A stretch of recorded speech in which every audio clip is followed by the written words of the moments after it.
I saw someone say something along the lines of, in this pandemic, you can either have a job or you can be a parent, but you can't do both. Hi, this is Lisa and Hannah, and welcome to our latest edition of Zoomside Chats.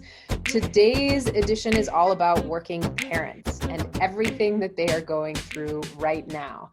People are exhausted. They're getting burnt out. Their work is suffering. They're not able to work as often as they could.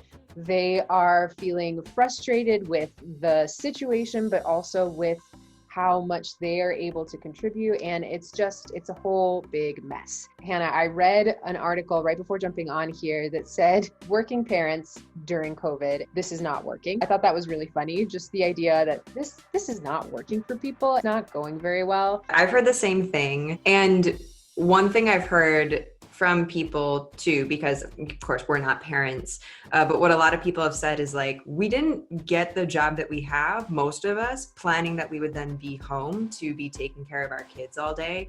So the way that the job is designed is not for co-parenting, teaching, getting food on the table, getting a snack for when the kid is hungry but they're really just bored, all of these different things that happen throughout the day. I think about one person sent us a message on Instagram and she said that she had calculated the additional time in her day that she's taking care of her kids. And she was saying, there's the work day and then I'm adding to that an additional 7 hours of work that I wasn't doing before because of how much time I'm spending taking care of my kids. And I was like, how, just when we only have so much time in the day, to add that time to your schedule and then to be sure that the people you're working with are like, hey, so I have all this extra time that I need to carve out in my day, which means that some of my work is going to suffer a little bit. It's like balancing that kind of conversation and keeping everyone happy and doing your job sounds so hard. Productivity hacks is not the solution.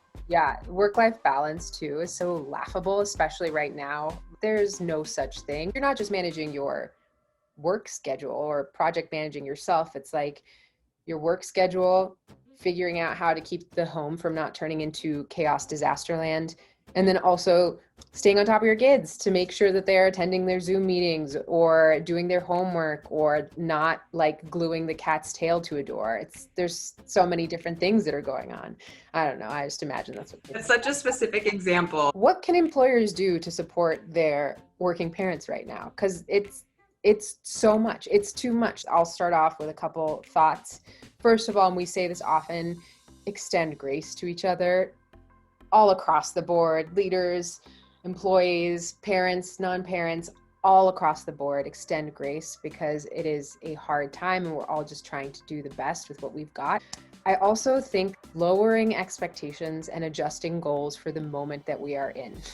To expect that people can work, perform, be present in the same way that they were before, it's just not going to work. And it might for the short term, but we're going to end up with a whole workforce in this country of people who are just totally burnt out, and it's going to have such negative consequences when we look out 6 months from now. So lowering those expectations is, I think, so important. What do you think, Hannah? Yeah, I think those two are very, very good ideas and very good things to do. The other thing I'm wondering if it's possible for organizations to do this is to have really open conversations in some form of group setting, or even if you set up like a parent, a non-parent, or like two parents who are going through something together. I mean, open up the conversation to allow people to listen. I feel like so many people don't feel heard and valued in this conversation, and people aren't listening. And so like specifically parents and non-parents, on one hand, it's parents saying, well, but people don't understand. And then it's on the other side too. And it's like, what if we just spend time listening to what each other is going through and respect that it's different and hear each other out and then move forward to support each other? It's just, I wonder if those kind of open, vulnerable conversations will help people build more trust so that moving forward, it creates less stress. Mm. So we're still working through this as we are with everything right now in 2020. We're still figuring things out.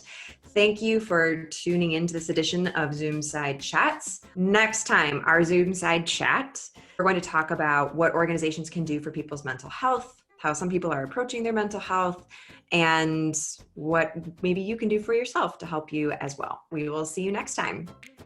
unprecedented, very unprecedented. This new normal is so unprecedented that we normalize going through these unprecedented times and crises.